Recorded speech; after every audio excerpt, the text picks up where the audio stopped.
And joining us right now, great pleasure to welcome a man who has written a very interesting and what has become a provocative book. It's called Sweetness, the Enigmatic Life of Walter Payton. We're joined by SI columnist and author of the book, Jeff Pearlman, today by telephone. And Jeff, great to have a chance to talk to you. I guess when you wrote this book, I guess you probably expected some notoriety from the topic and the content, but how about as much as you've gotten?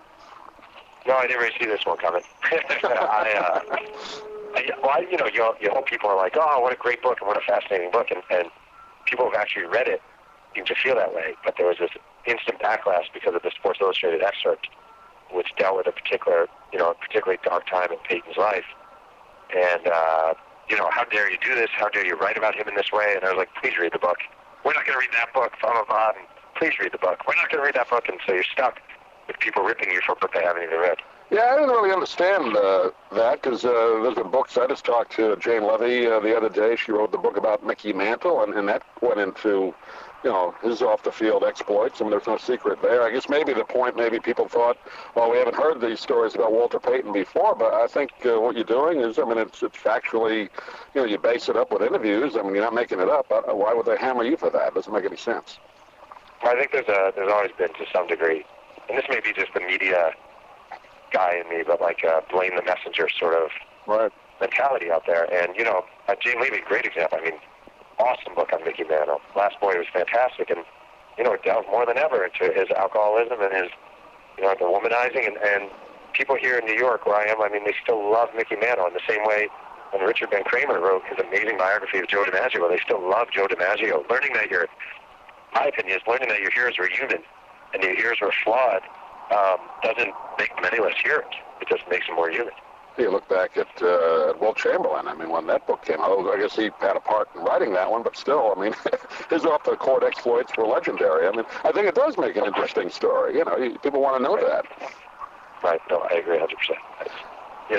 I don't always understand. To me, there's a genuine value in sort of biography, and I understand if people don't want to read the book, if they want to remember Walter Payton only through this sort of, blinding light, I understand that. He was a football player, and that's fine. But this idea that we're not supposed to, the biggest criticism, this idea that we're not supposed to write biographies of the deceased, that it's somehow cowardly to write about a man's life after he's gone, is basically saying we can't look at history. We're not allowed to examine history. And I've read so many of these types of books. You probably have too growing up. The generic sports biography where it just basically gives the stats and glorifies the person. They're dull. Let's be honest. Right. I agree 100%. Yeah. I was raised on those books. Yeah. Yeah. Which I think, and I haven't a chance to finish the whole thing, but I've read a lot of it so far, and what I've read so far, you're fair about it, and that's not the whole book either. You talk about his, upbringing, kind of a tough upbringing, his childhood and all that, and I think it's a fair assessment of it. I just got to ask you a couple questions, Joe. You did over 700 interviews. How did you kind of approach the different people and his wife that you heard these stories about him? Right. I don't know. I did 678, so it wasn't more than 700. It was almost 700. That's not too many. Right, just to be fair. No. Yeah, right. Slacker. That's my question is then, why are you such a slacker? I was very open with people. I kept saying over and over again, I don't know how many times I said this to people, that my goal is to write a definitive biography of Walter Payton.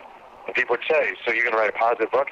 It's not a positive book. It's not a negative book. It's a definitive biography. And, across the board, from his family, his kids, who I had great conversations with, to his teammates, to, all different people, it was received very positively, this idea that you're going to write this book. And then you tell people you're going to write a definitive biography, and then you write a definitive biography, and people are like, oh, well, we didn't know that about him. And, he was great. Walter Payton was a great man. He was marvelous with fans. He had a true empathetic side to it that was remarkable and unfortunately rare in a lot of famous athletes. But he also had his struggles. When he retired, he struggled with what to do with his purpose in life, where he's supposed to go. And I don't think by presenting that struggle and by showing people that he was human, you're doing his sort of a legend a disservice. I think you're just being accurate and honest in portraying his life. Are you surprised, Jeff, that some of these stories never came out before? I mean, I know you kind of played in the 70s and 80s. Maybe media obviously wasn't what it is today, but you would think some of those stories would have come out before. I was totally surprised by some of these revelations in the book. How about you? Well, you know what? It's an interesting thing. I was surprised a little bit, but Chicago is a different city. I'm up here in New York, and New York goes at you. Sure. Philadelphia goes at you, and Boston goes at you.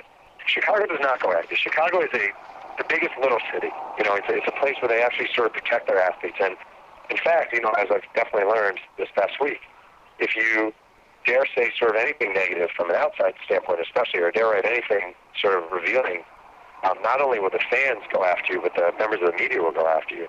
And they are very guarded and very protective of their heroes. And I'm not saying that's bad or good, but it certainly is what it is. Yeah, I grew up in New York too, and yeah, I guess it is a different mindset in other cities. I guess Chicago is kind of considered different, but I'm still surprised that some of this maybe hasn't come out before. But it is interesting to look at it that way.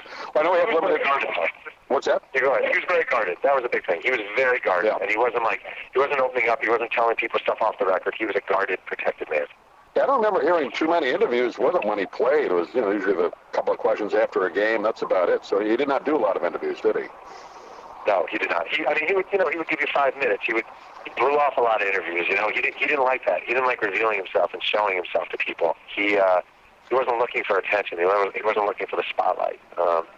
He just, you know, he had his ways about him, and he was kind of set in them. And if you stepped over a certain line or you crossed a certain barrier, he was not happy about that. You wanted his privacy.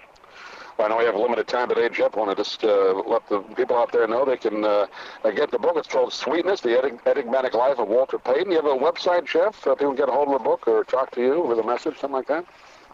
I do. It's Jeff Pearlman, JeffPearlman.com, or Twitter, Jeff Pearlman. That's Pearlman. Yep, it is indeed. And, well, Jeff, it's great to talk to you. I know you said before we went on you like Sarasota, so hopefully we can do it again next time if you're in the area or on the phone again. But good luck with the book. I know it's already doing well, and we'll talk to you again soon. Thank you very much. I appreciate it.